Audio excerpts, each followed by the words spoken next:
พี่น้อยมื้อนี้ถือว่าโหดหายแห้งพี่น้อยเต็มรถเต็มร้านทำศพไหมมาแต่สอบพี่น้อยมื้อนี้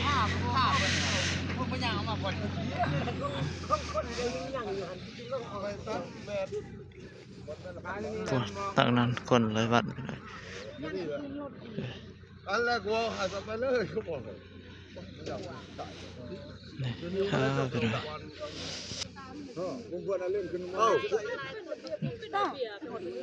พี่น้อยทางนั้นก็เต็มก็ยันไปเท่าใบเฮ็ดโบจะหลงอยู่บนนั้นน่ะโบเจ้ามันแก่มาให้เพิ่นนี่คนเพื่อนละมันนี่คนเรียนละ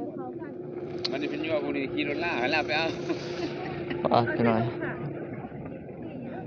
เขาอยากขี่รถที่มันโคตรกายขี่รถคันนี้มันข้ามเปิดเบิ่งเลยมันจับมันอันนี้พวกแค่นาโผล่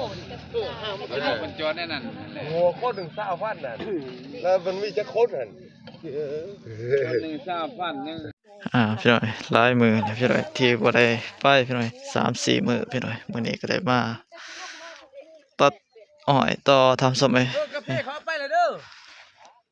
กินบ่ไหวเขาไปต่อกาแฟหลังยางพี่น้อย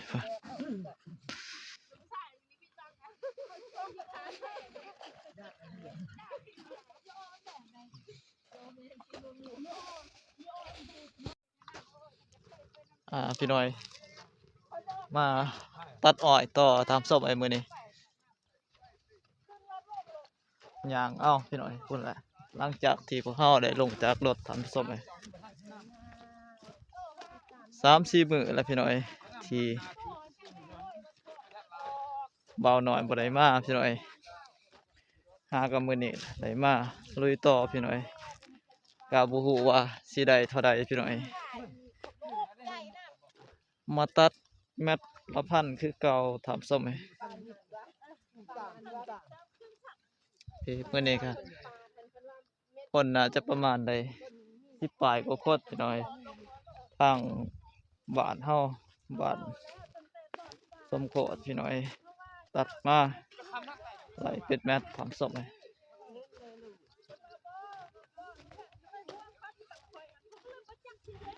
เมื่อยพี่น้อยหาเงินหาคำยุ่งยากหลายทำส้มให้พี่น้อยสภาพอ้อยพี่น้อยคือที่เห็นแมต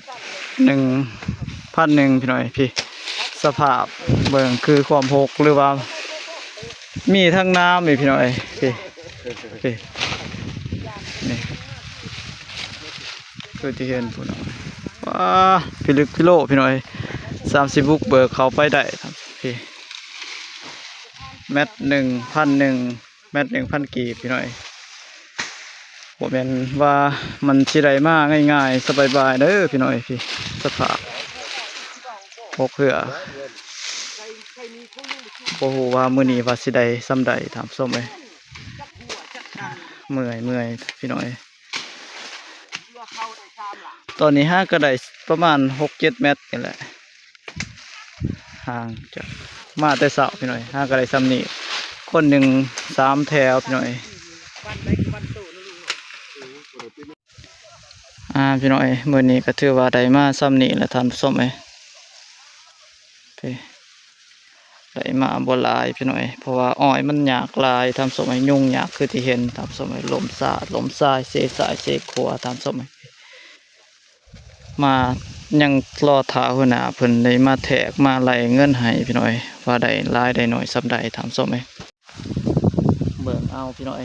วิถีชีวิตดำรงชีวิตไปแต่ละมือแต่ละวันพี่น้อยก็บ่แม่นของง่ายทำส้มหาเงินหาคำมาใส่ครอบครัวพี่น้อยถือว่ายุ่งยากแห้งพี่น้อยหาเสากินคำทำส้มมื้อนี้ก็ได้มาตัดอ้อยแหละพี่น้อยแมตละพันบ่ฮู้ว่าสิได้หลายได้น้อยซำใดทำส้มรู้สึกว่ามื้อนี้ได้ตัดมาแม่นบ่หลายทำส้มบ่ยาวบ่กว้างแหละพี่น้อย3 แถวคือเก่าทำส้มเมื่อยทำส้ม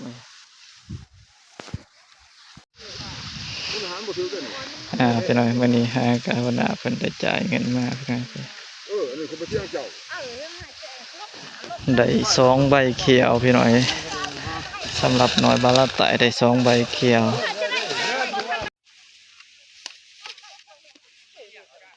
พี่น้อยถือว่าได้2ใบพี่น้อยพี่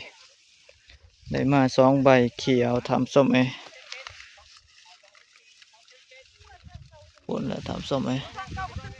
สิได้ย่างเมื่ออีกแหละทำส้มพี่น้อยตอนนี้กำลังได้เดินทางกลับทำส้ม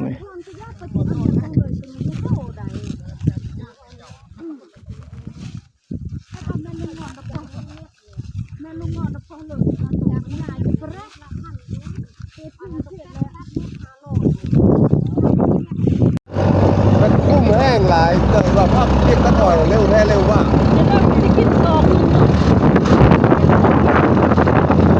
ว่าได้ว่าไม่ได้เลย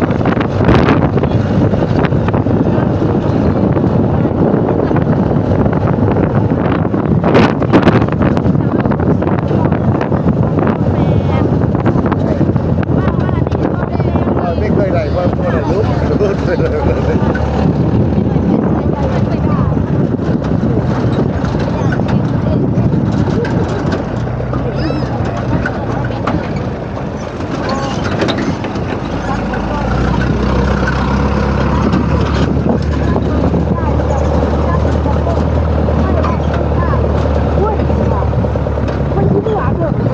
ว่าไปตัดเลยไหมบ่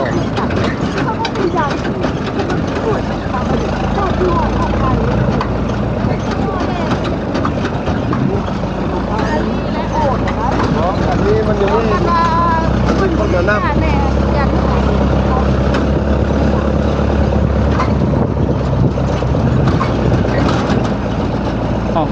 คนบ้านขอว่าท่านไม่นี่แค่พอมาป้านี่ป้าพร้อมหลายเลย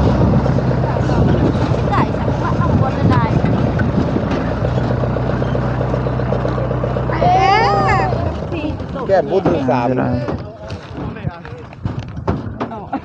เรื่องเดืองเหตุผลตื่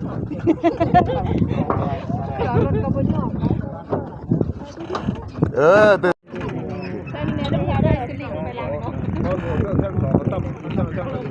สูนปลามันกำลังเข้ากล้องเต็มเลยพี่น้อยใส่สุดใหญ่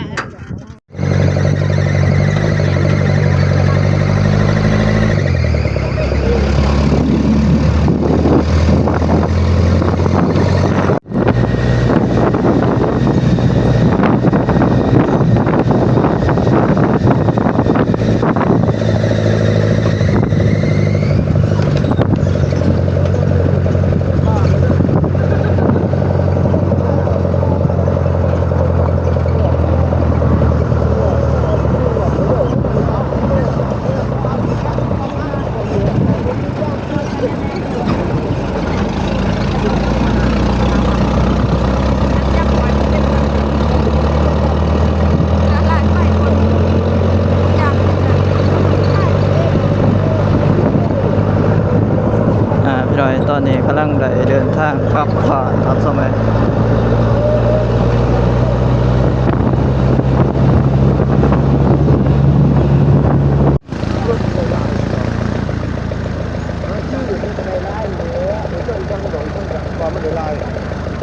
ลายอยู่แต่ว่าจะพ่นอยู่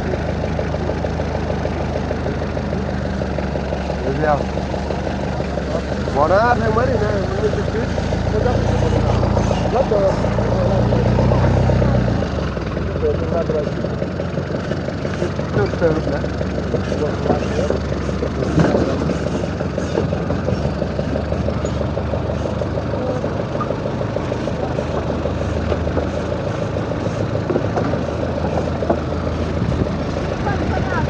อ้าว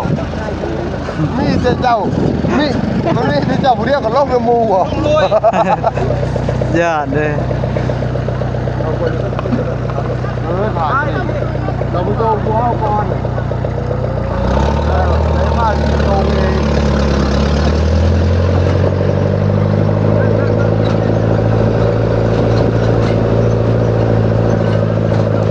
เก่ง